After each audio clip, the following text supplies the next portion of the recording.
Hi everyone, my name is Tori Zander, and on behalf of my group, I just wanted to thank you for joining into our presentation today over active listening. We have a lot of great information to share with y'all today, and I think I can speak for all of us when I say I've learned so much myself on being a better listener and communicator just by getting this presentation together. So today my team members are... Hello, my name is Sabrina Garcia. Hello, my name is Macie Hughes. Hi, I'm Anahi, Saldana. Hi, my name's Abby Williams. Macie. Okay. Nothing is worse than venting to someone about a personal experience and feeling like you're talking to a brick wall. As humans, we naturally want others to understand us when we share our emotions with them. That's active listening. Active listening is an active process requiring all senses in order to make a speaker feel validated and understood. We will discuss the definition of active listening. We will then talk about the steps you can take in active listening. We will discuss what you should and should not do in healthy active listening. And lastly, Tori and Macie will go over the role play. We will begin by defining active listening. Okay, so active listening is an active process. It's listening with all our senses and making the speaker feel validated and understood. As stated in our thesis, active listening is an active process. Not only does it require listening with all five senses, but one must be seen listening as well. Interest can be demonstrated to the speaker by using both verbal and nonverbal messages, such as maintaining eye contact, nodding your head, and smiling and agreeing, by saying yes or mm-hmm to encourage the speaker to continue. Signs that represent active listening are smiling, eye contact, posture, mirroring, and next, Abby will be discussing the 3 steps of active listening. Okay, so step 1 is paraphrase. This is where you repeat what was said in a different way to make sure you are perceiving correctly. This is essential to make the speaker feel you are actively listening to them. This step also ensures on your end that you are listening correctly to what's being spoken. Step 2 is express understanding. This lets the person know that you not only hear them, but also that you understand how they feel. This validates the speaker and helps them feel that you are a trustworthy person and they were right to come to you. Step 3 is ask questions. This allows the speaker to come to their own conclusions by means of intentional questioning. This makes sure the speaker is still being proactive in their own life while allowing you to guide them. It is essential in this step to ask good questions in order to produce good results. Now that you know the steps of active listening, it is important to also know what should not be included. Macie is going to share with you some don't do's. So there are 6 things to avoid for healthy active listening that I'm going to talk about today.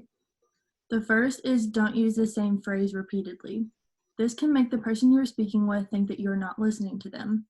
Examples of good phrases to use are, it sounds like, could it be that, let me see if I understand, are just a few.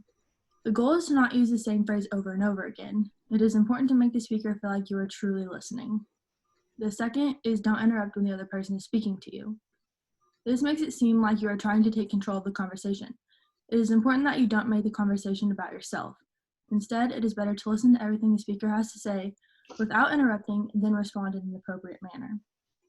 The third is don't echo back the speaker's exact words. This is called parroting, and it can make the speaker feel like you're just repeating what they're saying rather than actively listening.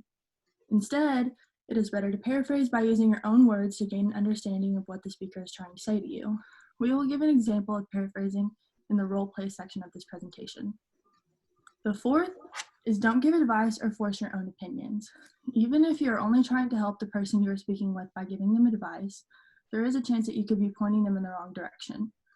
The point of active listening is to empathize with what the speaker is saying to you, rather than voicing your own opinions for how they should deal with the situation. 5 is don't ask leading questions. Leading questions are considered to be advice with question marks at the end. For example, why don't you tell them that you can't be friends with you anymore? Even though it is technically a question, you're still making a suggestion for the speaker and you have failed to let them reach a solution on their own. Don't talk about personal experiences is our 6th and final don't. When you are responding to the speaker, it is important that you avoid telling them that you have been through a similar situation. Instead, you should paraphrase, express understanding, or ask questions to gain a complete understanding of what message the speaker is trying to get across. Now that you've been given the information you need to incorporate in active listening, Tori and I will provide a short active listening role play to demonstrate what healthy active listening looks like. Yeah, so as Macie said, we're about to act out a role play that gives you an actual demonstration of active listening. So let me go ahead and set up the scene for you. My friend Jane is very upset. She received a C on a major research paper in her English course. She spent a great deal of time on this project, and another student in the class, Joe, told Jane that he spent very little time on the project and he received an A on the assignment. Joe also said that his project was several pages shorter than Jane's paper. I'm going to play Jane's very good friend, and she's telling me how upset she is about her grade. She believes the professor was very unfair in his grading practices. So Macie will be playing the part of Jane, and I will be responding as her friend using active listening steps and techniques.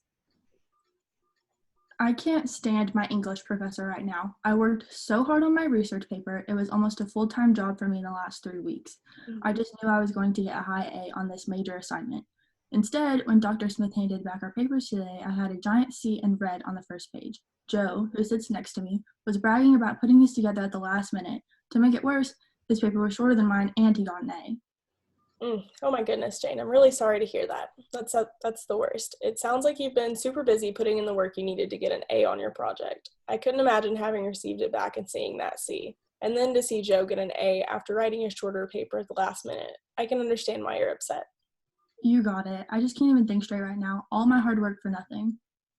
I see where you're coming from. In my opinion, you have a very valid reason to be upset. Yes, I'm still trying to process how I could have made a C. I bet. Have you ever been upset with a grade that you received from Dr. Smith before? No, this is the first time I've received a grade that I'm not happy with, and I put so much effort into this assignment. Oh, I see. Well, how do you think you're going to go about it? I think I'm just going to ask Dr. Smith what I did wrong. Thank you for taking the time to listen to what I had to say.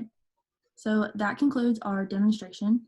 Today we talked about the 3 steps to active listening, shared some things to avoid, and demonstrated what healthy active listening looks like through our demonstration.